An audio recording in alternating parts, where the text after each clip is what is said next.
The Mangled status effect didn't exist in the game until patch 1.5.2, where it was introduced as part of the so-called proficiency system. That's a smart way to say icons on the right side of the screen telling you what buffs and debuffs your character currently has. However, no status effect doesn't mean no effect itself, because even before the proficiency system, killers could still give survivors various debuffs, including the healing speed debuff, which is what Mangled really is, a healing speed debuff. Though to be fair, at that time as the killer, your options of decreasing the survivor's healing speed were pretty limited. For example, in the release version of the game, the only way to do so was to play the hillbilly with either rusted chain or begrimed chain. Starting from patch 1.1.2, you could also do it as the trapper, because in this update he received his rusted jaws. But that's about it. And no, I didn't forget about Sloppy Butcher. The reason why I didn't mention it is because back then this perk had nothing to do with healing at all. Instead, it used to increase the bleeding frequency of injured survivors. Or if we're gonna use the modern terminology, applied the hemorrhage status effect. Soon after the release of the Doctor DLC, Behavior rolled out an update featuring the aforementioned proficiency system. It introduced the concept of status effects by assigning dedicated names and hot icons to most of the buffs and debuffs that existed in the game at that time. This of course included the healing speed debuff. From that point on, it was officially known as the Mangled status effect, which all the anti-healing add-ons in the game were updated with. First thing that you need to know about the original version of Mangled is that unlike today, it didn't provide a fixed healing speed reduction. Instead, Behavior wanted it to be variable across different items. That's why initially Trapper's rusted jaws used to make survivors moderately mangled, while both of the Hillbillies add-ons applied a considerable debuff. I don't know how moderately and considerably translate to percentages, because in the old versions of DBD, add-on descriptions didn't specify that. But just for reference, if the survivor was using self-care, the difference between them would be something like 2 or 3 seconds. Second, there was no consistency in how long Mangled used to remain active. Some add-ons used to apply the status effect permanently until the survivor was healed, and others only for a fixed amount of time, which also used to vary from add-on to add-on. In the first month after Mangled was introduced in the game, it was a pretty rare thing in public games. And this is not surprising, considering that at that time the game still had only 3 anti-healing add-ons which people didn't use anyway because of how easy survivors could counter them. For example, this is how fast you could heal against begrimed chain using just a green medkit without any add-ons. 1, 2, 3. It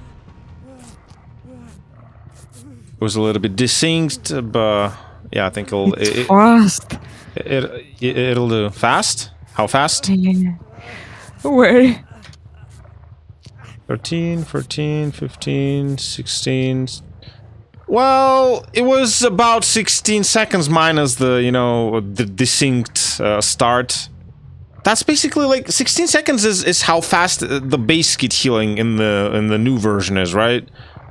And that's like, mind you, this is one of the best Mangled add-ons in the game that I'm running. Now add the old abdominal dressing, surgical searcher, and botany knowledge on top of that, and we're looking at about 12 seconds per health state. By the summer of 2017, Behavior finally realized that adding a full-fledged status effect to the game while providing players with virtually no items that actually applied it was kinda stupid. To fix it, they started flooding the game with Mangled add-ons by including them in the arsenal of almost all of their new killers. This trend continues to this day. In fact, over time it has become even stronger, because about 2 years ago it also started spreading to the old killers. Basically, when the devs rework them, they often revisit their add-ons too, and if it just so happens that there isn't a single Mangled add-on among them, they create one for them by reworking one of their existing add-ons. That's what happened to the Wraith's Blind Warrior White and the Nerfs Fragile Wheeze. On top of that, about 1 year later in patch 2.1.0, the devs decided to integrate Mangled into Sloppy Butcher, and since it's one of the default perks that comes with the base game, it automatically made the status effect accessible to every single killer in the game. It was especially huge for those people who mean the killers that still didn't have any Mangled add-ons on their set, because it was basically their first opportunity to try this mechanic out. Needless to say, it drastically increased the presence of Mangled in public matches. But I can't say that it bothered survivors too much, because at its core this mechanic remained absolutely unchanged, so it was still pretty harmless to them. However, with the release of the Legion 4 months later, this situation started changing. The thing is that when attacking survivors using their power, this killer applies the deep wound status effect to them. This thing basically acts like a death timer that you can get rid of other than by mending, which is pretty much the same as healing, except for it doesn't actually heal you, it just removes the timer and only then allows you to heal. Long story short, it makes it so that healing 1 health state takes survivors twice as much time. What does that all have to do with Mangled? Well, just the fact that originally Legion's frenzy hits were considered basic attacks, and that synergized perfectly with the recently reworked Sloppy Butcher, because it also has basic attacks as the trigger condition, allowing allowing Legion to make survivors mangled every time they hit them with their power, and this made healing against them even more tedious. To make matters worse, in this period the devs started nerfing healing in general, which made Mangled even stronger. It was a gradual process. First, patch by patch, they completely killed self-care, then botany knowledge, then they came back for medkits, and eventually increased the time it takes survivors to heal one health state from 12 to 16 seconds. Of course, these are not the only things that happen to healing, but I don't want to go through all of them, because it would take ages. Plus, I kinda already did it in one of my previous videos, where I covered the entire history of healing in DBD. So if you're really interested, go ahead and watch it right after this video. The link is gonna be in the description. About 1 year later, Behavior finally recognized the problem with the Sloppy Butcher Legion, and in order to disallow this synergy, they turned their frenzy attacks into special attacks. Unfortunately though, prior to that, they reworked their deface smiley pin into a Mangled add-on, which kinda defeated the purpose of taking away Sloppy Butcher from them in the first place. But hey, at least this way they couldn't apply Mangled with their M1 attacks anymore. A very important change happened in patch 4.5.0, where the devs, in order to close the gap between different Mangled add-ons, standardized their duration and made all of them last until the survivor was fully healed. After this, it only made sense to do the same to their strength too, which, if I'm not mistaken, happened later that same year when the healing speed reduction of all Mangled items in the game was set to -25%. Most of all, this change was beneficial for the Trapper's Rusted Jaws, because at that point it was the only add-on in the game which made survivors moderately mangled, while the rest of them had the considerable modifier. More than 1 year later, Mangled went through another rise of popularity, because in patch 5.7.0, Behavior buffed it to regress incomplete healing actions, and I can't stress enough how strong this change was. Basically, it made it so that now just one Mangled add-on could single-handedly achieve what previously would require you to run a full-on anti-healing build. As a survivor main, my personal grudge against this version of Mangled was that it completely ruined one of my most favorite playstyles, namely the 99 healing tech. That's when you bring resilience, heal yourself until you're one tap away from being fully healed, and then run around the map benefiting from the 9% speed bonus to vaulting, cleansing, repairing, and hooking and whatnot. And if the killer finds you and goes for you thinking that you're an easy target, you quickly get back to full health and take the chase without any extra risk for yourself. The Mangled buff marked the beginning of the anti-healing era, when some killers got so fascinated by the idea of making it impossible for survivors to heal that they literally started abandoning their favorite gen defense perks in favor of things like Sloppy Butcher, Thana, Calrophobia, and God knows what else. And that's totally understandable, because what's the point of slowing down gens if you can make healing take as much time as fixing a full gen? At first, survivors were trying to find a workaround for this. They started bringing perks like Botany Knowledge, Will Make It, and other similar stuff. But eventually, out of spite, most of them simply switched to Resilience. It was like, alright buddy, you don't want me to heal? Fine, I'll just stay injured 24/7 and rush gens at the increased speed. The anti-healing meta remained a thing for more than 2 years. And don't get me wrong, normally I'm not the type of survivor who likes to complain too much. For example, I didn't complain about the Ruin Undying meta, and when that got nerfed and replaced with the infamous Call of Eruption combo, as broken as it was, I learned to accept it too. But this whole anti-healing meta was a little too much for me. Cause yes, I'm one of those survivors who don't like to stay injured. Not because I'm scared or something, but because I've got a super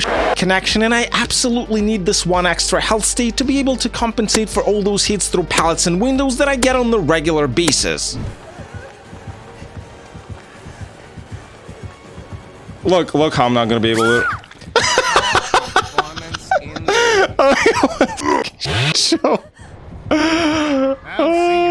So you can imagine how happy I was when I learned that in patch 7.6.0, which is probably already live as you're watching this video, the devs nerfed Mangled and turned it back into a timed effect. Basically now it's 60 seconds for the yellow add-ons, 70 seconds for the green ones, 80 for the purple ones, and 90 for tier 3 Sloppy Butcher. I'd much rather they just reverted the healing regression instead, or at the very least turned it into a separate perk so that if killers really wanted to prevent you from healing, they had to at least sacrifice more perk slots for this. But for now, this will do as well. While the 7.6.0 PTB was still available, I was genuinely trying to test what it was like to go against the new Mangled. But no matter how many times I queued, I couldn't find a single killer who would have anything Mangled related in their build. Does it mean that the anti-healing meta is a thing of the past? Can't say, cause it could be that on the PTB everybody was just overwhelmed with the new chapter and simply forgot about the Mangled nerf. So I guess we're gonna have to wait a little longer to answer this question. By the way, speaking of the new chapter, guys, isn't it funny how on top of making Mangled would regress over time, initially in this patch the devs also planned to give us a perk that would speed this time up even further. I'm talking about the Weep version of Wicked. Originally this perk was supposed to give you a token for every 15 seconds you spend in the basement, up to the maximum of 5 tokens. Every token was supposed to decrease your Mangled timer by a certain amount. I don't remember the exact value, but I can say for sure that in the case with Sloppy Butcher it turned 90 seconds into just 45. How do I know this? Well, because that's the version of perk we received on the PTB. It turned out that even though the devs had already decided that the release version of Wicked would be completely different, they simply didn't have enough time to update it before the start of the PTB. So people had about 1 week to check out its original form. What's baffling me about it is that Behavior decided to give us this perk only when they already knew that they were gonna nerf Mangled anyway. So basically they wanted to sell us a solution for something that was already not a problem. It's like, what the f, guys? Where were you 2 years ago?